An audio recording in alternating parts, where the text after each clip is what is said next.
Hey everybody, Steph here. Wanted to kind of start a series on gear. I'm not a gearhead by any means, shape, form, fashion. I'm not a gearhead. I do like to shop for gear, but as far as do I know ins and outs on everything, I don't. I know what works for me. For the most part, I'm still evolving. But I have a lot of friends and family that are asking me a lot of questions. So, spoiler alert, I'm going to be attempting to hike the Appalachian Trail in 2025. So a little over a year and a half from now. And I have told the majority of my friends and family what I'm going to do. And they have started asking me a lot of questions. So first, let's just start for the basic. What's the difference between just a hike and a backpacking trip? A hike is going to be minimal miles. You're going to hike, maybe out and back, maybe a quick little loop, and you're going to come back to your car and you're going to go back home or your hotel or wherever. Backpacking, on the other hand, is you're going to have a full pack and you're going to go out for multiple days and you're going to be camping out on the trail that you're on for a few days at a time. So when you're doing something like that, you're going to need what's called the big three.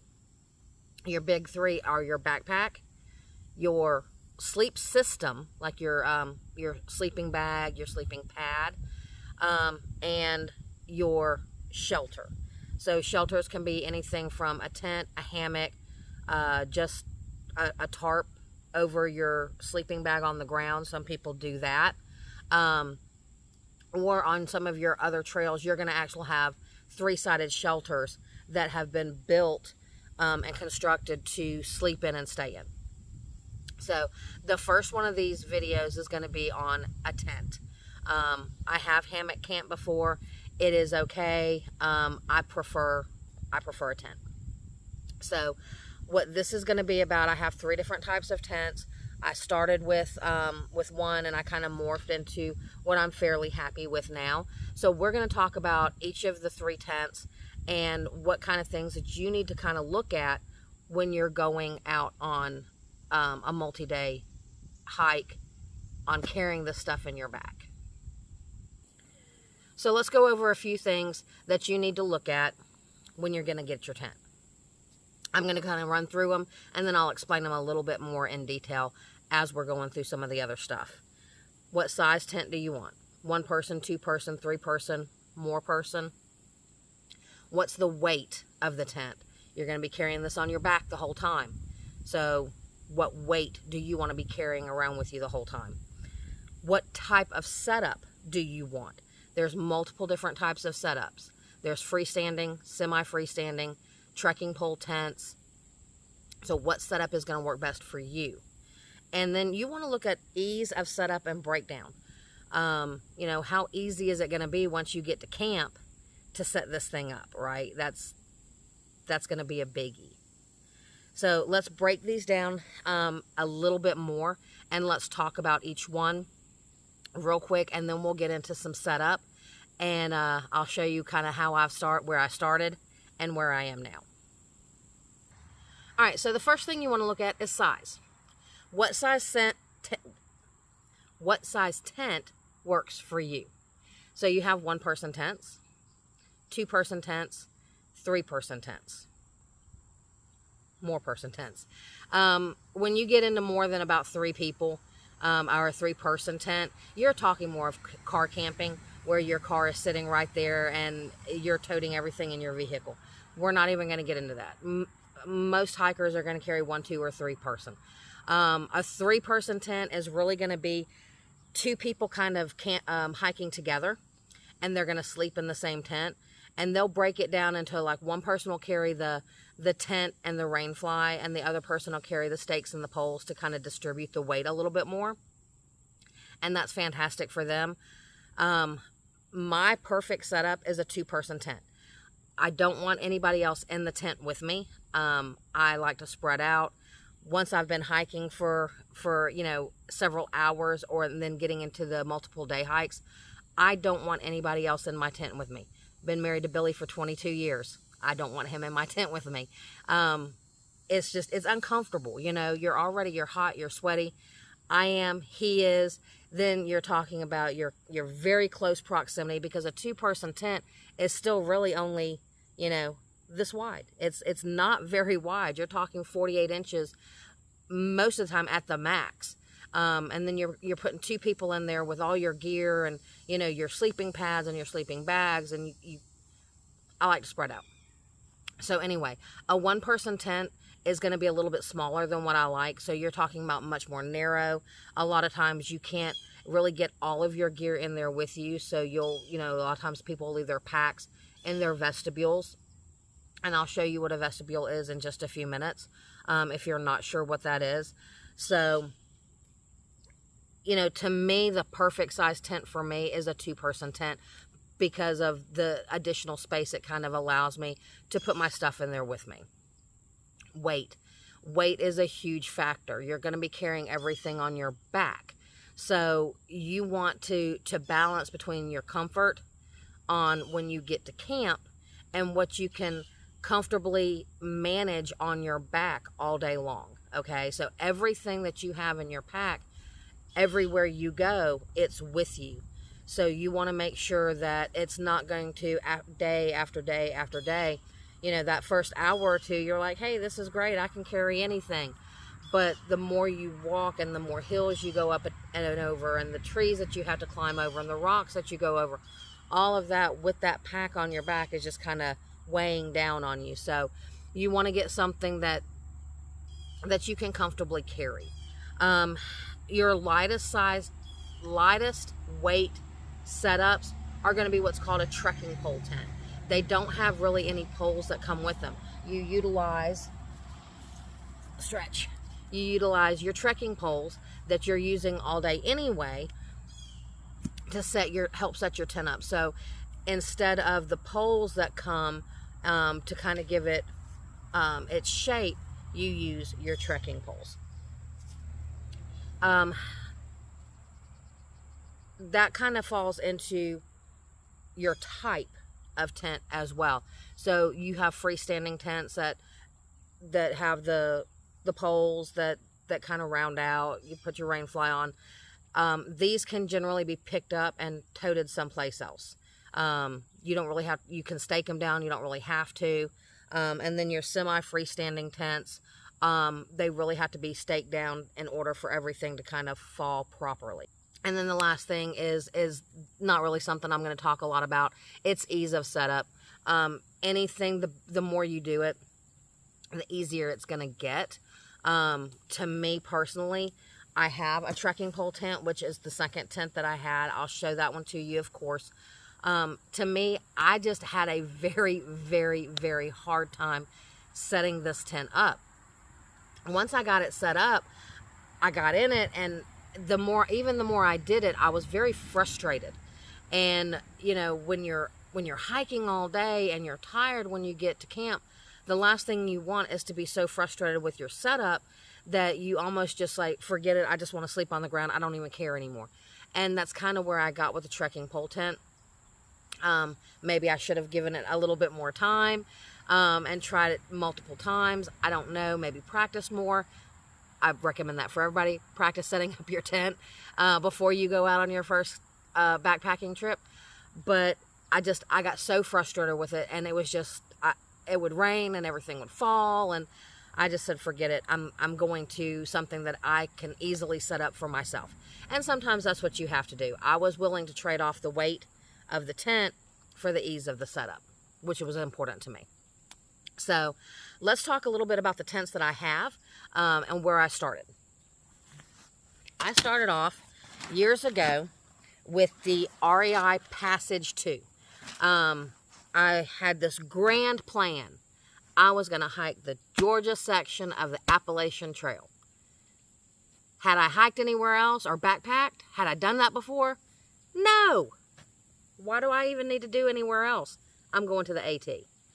So I went to REI and I outfitted myself. They were fantastic, by the way. Go someplace that can really help you.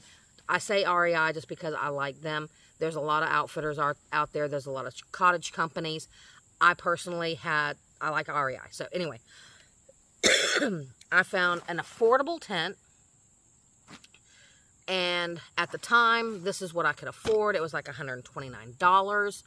And it was great. It's 4 pounds, 14 ounces.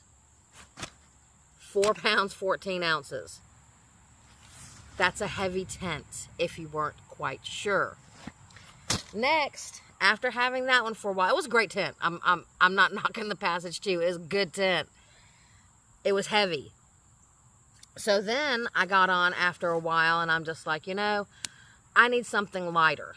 And I had seen all these videos. I'm a couch warrior, right? I watch tons of YouTube channels. And I'm watching all these people hike, and they have like the X-Mids and the Durstons and the rainbow, they have tarp tents, and I can't even remember all the tents that they have.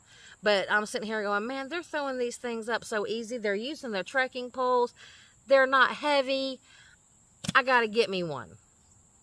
So I went on and I found the Motrail. It's a tarp tent, is the brand. And this is a Motrail. It's a 2-person tent that weighs 2 pounds, 3 ounces. Do the math. I just saved a whole lot of weight with the trekking pole tent. Woo! I got so frustrated. We were on the Foothills Trail. I got so frustrated, I think I threw my trekking pole across the campsite, and Billy had to go retrieve my trekking pole because he didn't want to see me sleep on the ground in the rain all night. So, I got super frustrated with that. And then I found Big Agnes. I have now the Big Agnes Copper Spur. It is a semi-freestanding. You can, I'm sure, hear the trekking, the poles in there. Yes, it weighs a little bit more. It weighs in at 3 pounds. So, it is a little heavier than the Motrail. I did the trade-off. I got so frustrated with my trekking pole tent, I wanted something different. So, with my ground cloth, that adds 5 ounces. So, a ground cloth is something that goes underneath your tent to protect the bottom of your tent. Some of these tents have very, very, very thin, what they call bathtubs. It's the bottom of the tent. And it's very good if you have the ground cloth, the ground cover, whatever they call it these days, on the bottom of it. It helps move water underneath the ground cloth instead of your tent so it doesn't seep in. And it also protects when you have like pine cones and sticks and all that kind of stuff from poking the inside of your tent. You can purchase one that sometimes they come with the tent, sometimes you purchase them separately. And then some people will use a piece of Tyvek. Tyvek is that house wrap that you'll see when people are redoing houses. You can purchase this. Some people just sell it outright online. You can get it from, your neighbor if they're doing some renovations. You just need a little piece to go under your tent. So let's get into the setup and let me show you how to set some of these tents up.